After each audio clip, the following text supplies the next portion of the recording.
Hello friends, সবাইকে welcome জানাই নতুন একটি ভিডিওতে।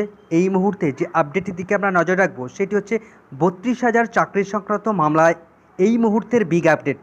এই মামলা নিয়ে একটা বড় বিভ্রাট তৈরি হয়েছে আজ কলকাতা হাইকোর্টে। আজ এই মামলার মেনশন করানো ছিল, সেটা নিয়েই বিপত্তি ঘটেছে। কী ঘটেছে জানবো আমরা আজ এই ভিডিওর মধ্যে। কোনো রকম স্কিপ না করে শেষ পর্যন্ত দেখতে থাকুন। ভিডিওটি ভালো লাগলে অবশ্যই একটু লাইক এবং কমেন্ট করে যাবেন। তো চলুন বিস্তারিত আমরা জেনে নিই।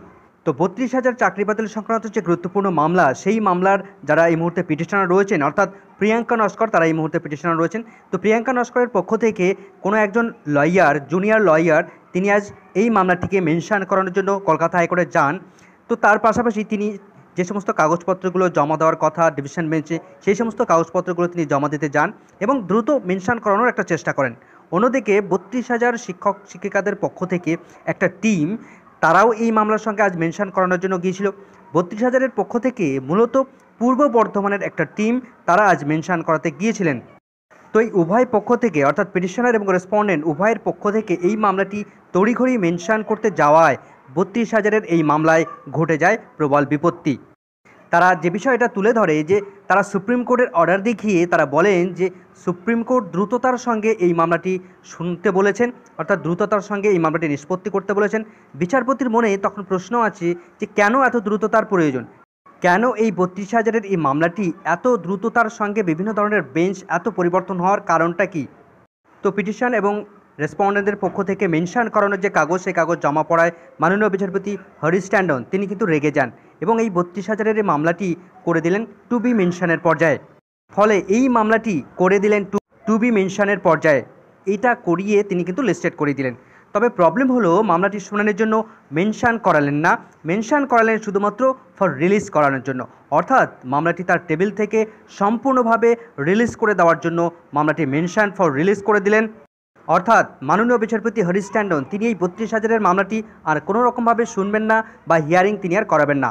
আজ এই মামলাটি মেনশন হয়ে শুনানির জন্য লিস্টেড করানোর চেষ্টা করেছিলেন এই প্রিয়াঙ্কা নস্করের লয়ার, জুনিয়র লয়ার এবং পূর্বা টিমের, অর্থাৎ বিভিন্ন শিক্ষকের পূর্ব বর্ধমানের যে টিম ছিল সেই টিম, তারা চেষ্টা করিয়েছিলেন। বাট লয়ারদের এত তড়িঘড়ি, এত দ্রুততার জন্যই হোক বা অন্য কোনো কারণেই হোক, মাননীয় বিচারপতি এই 32,000-এর মামলাটি কিন্তু আজ শুনলেন না এবং পরবর্তীতে তারা কিন্তু আর কোনো রকমভাবে এই 32,000-এর মামলাটি আর শুনবেন না। তবে আজ সন্ধ্যায় এই মামলার বা আগামীকালকের মামলার সমস্ত কজ লিস্ট দেখলে সেখানে পরিষ্কারভাবে উল্লেখ করা থাকবে যে মামলাটি কী পর্যায়ে রেখেছেন মাননীয় বিচারপতি, মামলাটি ঠিক কী করলেন সেটা আমরা জানতে পারবো। রিলিজ করে দিলে টু বি মেনশনের পাশে অবশ্যই রিলিজ কথাটা কিন্তু উল্লেখ করে দেবেন। তবে বিভিন্ন লয়াররা তারা ইতিমধ্যেই বলছেন যে মাননীয় বিচারপতি হরিশ ট্যান্ডন তিনি নাকি প্রাক্তন বিচারপতি অভিজিৎ গঙ্গোপাধ্যায়ের যেহেতু এই অর্ডারটা দিয়েছিলেন, তাই তার যে সমস্ত অর্ডার ছিল, তার সমস্ত অর্ডার বা কোনো মামলায় বা কোনো অর্ডারই এই মাননীয় বিচারপতি তিনি শুনানি করান না বা ইতিপূর্বেই তিনি শুনতে চান না। এই জন্যই তিনি এই মামলাটিকে রিলিজ করে দিতে চাইছেন। তো রিলিজ করে দিলে এই মামলাটি এখন কোথায় যাবে? কলকাতা হাইকোর্টের মাননীয় চিফ জাস্টিসের কাছে। ফলে এরপরে এই 32,000-এর মামলাটি কোন বেঞ্চে উঠবে সেটা কিন্তু এখনই বোঝা যাবে না। মাননীয় চিফ জাস্টিস তিনিই এটা কিন্তু অ্যাসাইন করে দেবেন কোন বেঞ্চে এই মামলাটি পরবর্তীতে শুনানির জন্য উঠবে। তো ইতিমধ্যেই বর্তমানে যে শিক্ষা সংক্রান্ত বিভিন্ন মামলাগুলো মাননীয় বিচারপতি হরিশ ট্যান্ডন তিনি শুনছেন, তার বেঞ্চ শুনছেন, এবং অন্যদিকে তপব্রত চক্রবর্তী স্যার এবং অন্যদিকে পার্থসারথী চ্যাটার্জি তাদের যে ডিভিশন বেঞ্চ তারা শুনছেন শিক্ষা সংক্রান্ত মামলাগুলি, এবং আরেকটি বেঞ্চ যে বেঞ্চি স্কুল সার্ভিস কমিশনের চাকরি বাতিল সংক্রান্ত মামলা, সেখানে অর্ডার এসেছিল মাননীয় বিচারপতি দেবাংশু বসাক এবং মাননীয় বিচারপতি সাব্বার রশিদি। এই তিনটি বেঞ্চ আমরা দেখতে পাচ্ছি এবং আরও একটা দুটো বেঞ্চ আছে। তো এই সংক্রান্ত বিষয়, এই শিক্ষা সংক্রান্ত বিষয় তারা কিন্তু এই মামলাগুলো শোনেন। তো দেখা যাক এই মামলাটি 32,000-এর এই মামলাটি কোন বেঞ্চে ওঠে। আশা করা যায় মাননীয় বিচারপতি তপব্রত চক্রবর্তী বা দেবাংশু বসাক স্যার বা অন্য দুটো একটা বেঞ্চের এই সমস্ত বেঞ্চগুলোর মধ্যে ঘোরাফেরা করবে। তবে আজ হঠাৎ করে এর এত দ্রুততার সঙ্গে মামলাটি মেনশন করানোর কারণ কি?